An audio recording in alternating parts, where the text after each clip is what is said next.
बेहद के परम प्रकाश की परम महाशांति है। बेहद के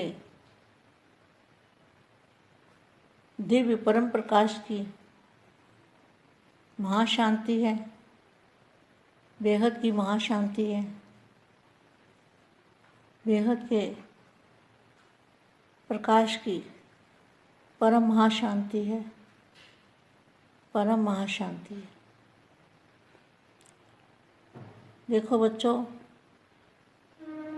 जो स्वपरिवर्तन करने वाले बच्चे हैं,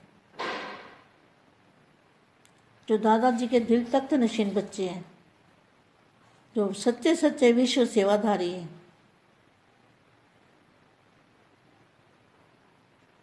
सच्चे मन से बाप का साथ निभाने वाले और बाप और आप कंबाइंड रूप में रहने वाले, बेहद के दादाजी के लाडले प्यारे बच्चे, ऐसे विशेष आत्माओं को, विशेष बच्चों को बेहद की माँ का याद प्यारा और नमस्ते। अब फिर मैं जो लिखा हुआ ज्ञान था मैंने बापू जी के द्वारा, आज फिर वो पढ़ने वाली हूँ। मुझे जो जहाँ से मिलता है, बापू जी के द्वारा जो मिलता है वो तो कहीं भी नहीं मिलता, उसको भी उठा लेती हूँ और बच्चों को बताती हूँ।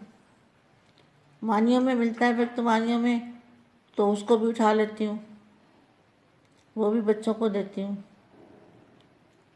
समझाने की कोशिश करती हूँ।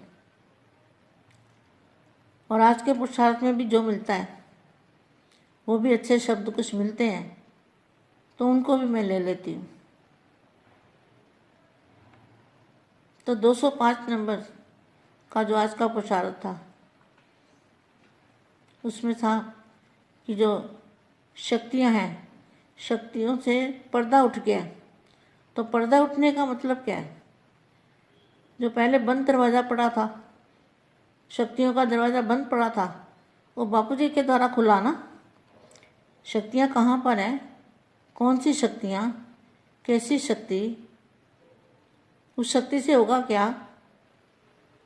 वो कौन सी पावर है जिसको शक्तियाँ बोलते हैं?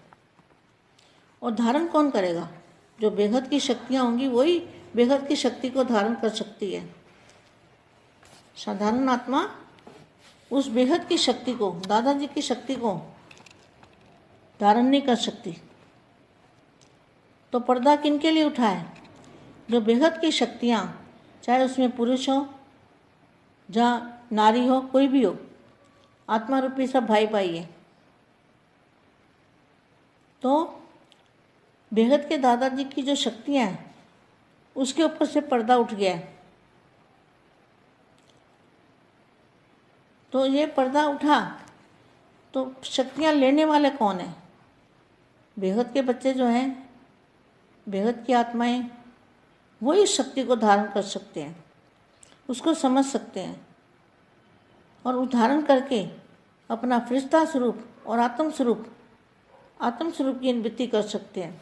जब कमज़ोर आत्मा होती है ना, तो उसको ज्ञान समझ में नहीं आता और ना ही अपनी शक्तियों का उसको पता लगता है, क्योंकि शक्ति है ही नहीं आत्मा में। आत्मा का दिया बुझा हुआ है तो शक्ति कहाँ से आएगी? ना अपनी शक्ति है, ना धारण करने की पावर होती है। तो ऐसी आत्मा क्या है? सिर्फ बोलना और बुलवाना जानते हैं। क्या करते हैं? बोलना और बुलवाना और सुनना और सुनाना। धारण करने की पावर ऐसे आत्मा में नहीं होती, ना समझने की शक्ति होती, क्योंकि आत्मा की कैपेसिटी इतनी है, ज्ञान समझने की शक्ति नहीं है, क्योंकि आत्मा इतनी कमज़ोर हो चुकी है। तो आत्मा कमज़ोर कैसे हो जाती है? आत्मा कमज़ोर होती है जो इन आँखों से देखते हैं, इसी में खुशी मनाते हैं। घर बार ये सब जो कुछ मिलता है, गाड़ियाँ, मोटर गाड़ियाँ, सुख सुविधा के साधन जो भी मिलता है, उसको विश्व सेवा में लगाना चाहिए। अगर किसी के पास है तो उसको क्या करना चाहिए? विश्व की सेवा में लगाना चाहिए, अपने ऊपर यूज नहीं करना चाहिए।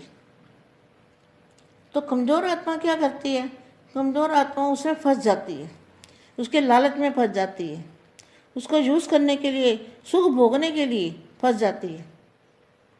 आप देख लो, जिनके पास, आपको पता है इतनी बड़ी संस्था के पास कितना सोने की द्वारका कहाँ पर है, बापू जी ने बताया हुआ है ना।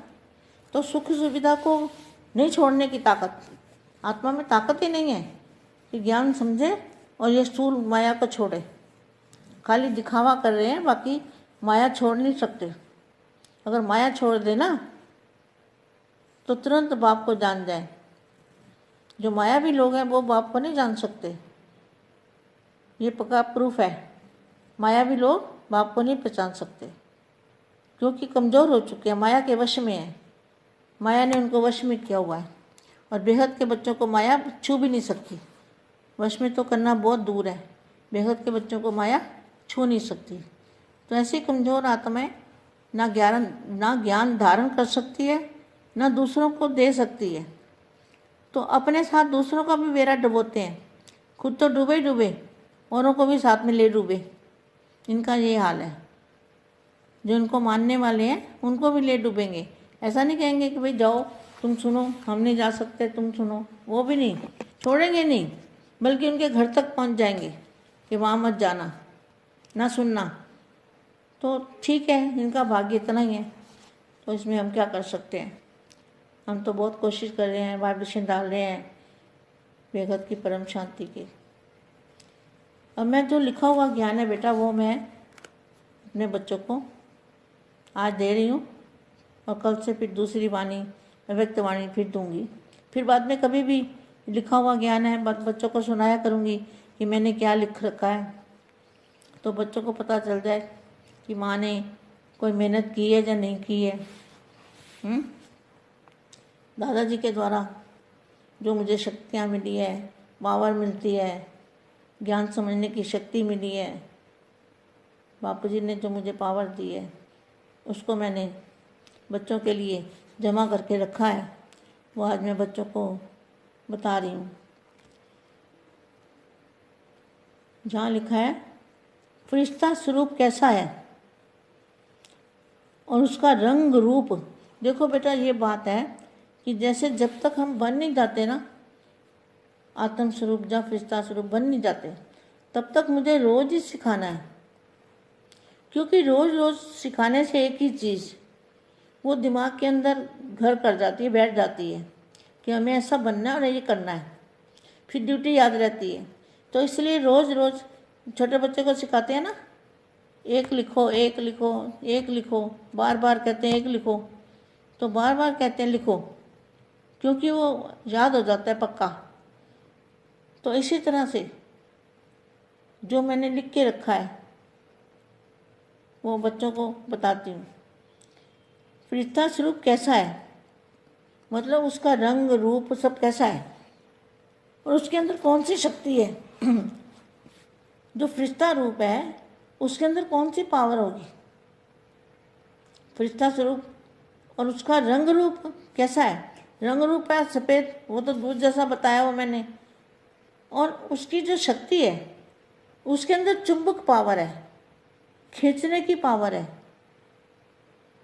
कितने भी आत्माएं हो, कितना भी परम प्रकाश, वो कितने भी तत्व हों, कूड़े करकट जैसे तत्व पांचों, उसको भी वो पूरे परिवर्तन कर सकती है। ऐसी आत्मा के अंदर फरिश्ता स्वरूप में पावर होती है, जबरदस्त पावर होती है। और उस फरिश्ते स्वरूप में पावर कितना है, आज हम इसी अच्छी तरह से जान लेते हैं, इसी बात को अच्छी तरह से समझ लेते हैं कि उसमें पावर कितना है। समझ भी लेते हैं और अनुभूति भी कर लेते हैं। समझेंगे तो अनुभूति भी होगी, तो अनुभूति भी कर लेते हैं। और जब पावर कहाँ से आएगी और कैसे आएगी और उसको कैसे ले सकते हैं, ऐसा रूप कैसे बनेगा। बेहद की पावर जब बापू जी से लेंगे, दादाजी से कनेक्शन जोड़ के और उनसे निराकारी रूप में पावर लेंगे ना, तो उस पावर से फरिश्ता स्वरूप बनेंगे। अविनाशी फरिश्ता स्वरूप, अविनाशी, जिसका कभी विनाश नहीं होगा, ऐसा फरिश्ता स्वरूप हमारे इस व्यक्ति के अंदर अव्यक्त बॉडी, अव्यक्त शरीर, वो ऐसा बन जाएगा अंदर, तब ये ऊपर वाला परिवर्तन हो जाएगा। तो अविनाशी फरिश्ता रूप का रियलाइजेशन करेंगे, उसका रियलाइजेशन करेंगे, महसूस करेंगे कि वो कैसा है, कैसा महसूस करेंगे, खुद के अंदर रियलाइज करेंगे। ये एक ठोस ग्रेविटी, ठोस ग्रेविटी किसको कहेंगे? जितनी हल्की चीज़ होती है, हल्की, बिल्कुल वेटलेस, उसका कोई वजन नहीं, क्योंकि वो परम प्रकाश है। तो वो ठोस ग्रेविटी बिल्कुल और हल्का, बिल्कुल हल्का, वो पावर का रूप होता है। पावर का रूप क्या है? एकदम हल्का, ग्रेविटी पावर, ग्रेविटी खींचती है अपनी तरफ। तो जो फरिश्ता रूप बनेगा, जैसे जहाँ कहते हैं ना इस बंदे में बड़ा आकर्षण है, बड़ी खींच पड़ती है, बड़ा पावर है, उसके सामने तुम जाओगे तो तुम निसंकल्प हो जाओगे, तुम्हारे संकल्प बंद हो जाएंगे। अगर सामने वाली आत्मा में पावर ज़्यादा है तुम्हारे से, तो तुम उसको देखते ही निसंकल्प हो जाओगे, ऐसी पावर आ जाएगी। ये बहुत समझने वाली बात है। ये एक ठोस ग्रेविटी पावर है और बिल्कुल हल्की पावर का रूप होता है। उसके अंदर अरबों इंटू अरबों, अरबों इंटू अरबों, सूर्यों से भी ज़्यादा। ये सूर्य की तो बात ही नहीं है, वो तो अविनाशी सूर्यों की बात है। तो सूर्य से भी ज़्यादा, अविनाशी सूर्य से भी ज़्यादा चुंबकीय पावर होगी, बेहद के जो सूर्य मतलब जो हर ब्रह्मांड का मालिक होता है सेंटर पॉइंट में, तो उसका जो रचना आसपास होती है और बीच में सेंटर पॉइंट में वो मालिक रहता है उसका, हर ब्रह्मांड का। तो उसको बेहद का सूर्य यहाँ मैंने लिखा हुआ है, तो मैं बता दिया बच्चों को। अब जब बापू जी जाने, बापू जी का काम जाने, जो वो कराएंगे मैं वो करूँगी। और चुंबकीय पावर होती है, यह केवल और केवल खाली चुंबक और बेहद की चुंबक। बोलो, बेहद की चुंबक, माना जितना ज़्यादा ऊपर जाओगे उतना ज़्यादा चुंबक पावरफुल होगा, और बिल्कुल हल्का, हल्के से भी हल्का, हल्के से भी हल्का, हल्के से भी हल्का, और जितना हल्का उतना पावर ज़्यादा, उतनी चुंबक ज़्यादा, ग्रेविटी पावर ज़्यादा। तो जैसे अपना ये स्टूल लाइट होती है, तो स्टूल लाइट के ऊपर जो अंदर करंट है, करंट की जो शक्ति है वो तो बिल्कुल वेटलेस होती है, उसका वेट नहीं होता। वेट तो रबड़ का होता है, जो रबड़ चला हुआ है ना ऊपर, जैसे हमारी बॉडी के ऊपर रबड़ चला हुआ है, हमारी आत्मा के ऊपर, स्वरूप के ऊपर, फरिश्ता रूप के ऊपर रबड़ चला हुआ है ना ऊपर, लेकिन आत्मा निराकार हल्की। तो यहाँ क्या लिखा है? बेहद की चुंबक का स्वरूप होता है। उसकी एक झलक से, सिर्फ एक झलक से ही जैसे हमारी बुद्धि में उसकी झलक आ जाती है, बेहद की कला की, बेहद की कला की, ऊंच से ऊंच स्थान की वो चुंबक जब हमारी बुद्धि में आ जाती है, कितनी देर? एक झलक से ही विश्व परिवर्तन हो सकता है। यही है स्वपरिवर्तन से विश्व का परिवर्तन। लोग जब बेहद के दादाजी परिवर्तन का लोग, यही परिवर्तन का यही विधि। जब बेहद के दादाजी 108 आत्मा से आत्मस्वरूप में स्थित होकर बेहद की कला के परम धाम से, लाइट हाउस से अविनाशी शक्ति आत्मा के द्वारा अपने इसी शरीर के अंदर बच्चे भरते जाएंगे, दादाजी से पावर लेके, और बच्चे लाइट हाउस से अविनाशी शक्ति आत्मा के द्वारा अपने इसी शरीर के अंदर भरते जाएंगे। तो यही शरीर परिवर्तन होकर अविनाशी फरिश्ता बनेगा। विश्व का भी वायुमंडल भी सफ़ेद दूध जैसा अविनाशी अविनाशी अविनाशी पावर से भर जाएगा, अविनाशी पावर से भर जाएगा और वायुमंडल ही दूध जैसा सफ़ेद हो जाएगा। अविनाशी अविनाशी बेहद की पावर से भर जाएगा और तुम बच्चों में इतना पावर हो जाएगा कि तुम हर जगह परम प्रकाश से परिवर्तन करके अविनाशी प्रकाश बेहद की चुंबक से वायुमंडल को बदल दोगे।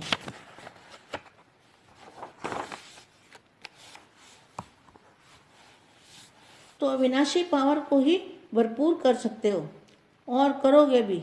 यही तो है जीते जी मरना, ना दुख ना सुख, बस बेहद की शांति। बापू जी तो अरबों खरबों इंटू अरबों खरबों पीढ़ियों से भी दूर ऊंचे से ऊंचे परम धाम से आए हैं बेहद के बच्चों को लेने के लिए, और बेहद की पीढ़ियों से भी और बेहद की कलाओं से भी दूर से हमारे लिए बेहद के बापू जी धरती पर आए हैं सिर्फ विश्व को बदलने के लिए। बापू जी धरती पर क्यों आए हैं? विश्व को बदलने और अपने बच्चों को, जो छोटूराम बापू जी के बच्चे हैं, उनको लेने के लिए आए हैं। तो सिर्फ और सिर्फ विश्व को बदलने के लिए, परिवर्तन के लिए अब बेहद के बच्चों की जिम्मेवारी है कि अपना फरिश्ता रूप बनकर स्व परिवर्तन से विश्व परिवर्तन और परम धाम को यहाँ उतारना है। चाहे परम धाम को यहाँ उतारो, चाहे तुम वहाँ चले जाओ, बात तो एक ही है। बस बेहद के परम धाम में समझो मैं वहाँ ही हूँ, तो जहाँ ही बन जाएगा सब कुछ। तो मतलब सारा ही परम धाम, सब परम धाम बन जाएगा और मुक्ति और जीवन मुक्ति में सब चले जाएंगे। यह दुनिया का नाम निशान भी नहीं रहेगा। सब जगह बेहद की परम लाइट, परम प्रकाश से भर जाएगा सब कुछ बदल जाएगा। इस दुनिया का तो अंश मात्र भी कुछ नहीं बचेगा, सब परिवर्तन हो जाएगा। जैसे कोई एक बूंद होती है और महासागर के अंदर पानी को डाल दो, एक बूंद को बेहद के महासागर के अंदर उस बूंद को डाल दो तो बूंद दिखेगी, कहाँ चली गई पता ही नहीं लगेगा। तो इसी तरह से ये जो हमारी मल्टीवर्स है, ये एक बूंद है, बूंद की भी बूंद है। तो इतने बड़े महासागर में जब ये बूंद चली जाएगी तो पता भी नहीं लगेगा कहाँ गई। तो परिवर्तन हो जाएगा। अब तो बूंद को तो बूंद का बूंद ही रहने देंगे बापू जी, तो उसकी बूंद को अलग ही दिखाई देगी। वो अपनी पावर से अपना बेहद का जो हमारा मल्टीवर्स है, जो हमारा ये बेहद का बन जाएगा। अब जो हद वाला है वो बेहद में चला जाएगा और सब बच्चे बेहद में चले जाएंगे, बहुत दुख दर्द से दूर चले जाएंगे, पार कर इस नदी दुख की दुनिया को पार करके अविनाशी दुनिया में सदा के लिए, हमेशा के लिए अविनाशी दुनिया में चले जाएंगे।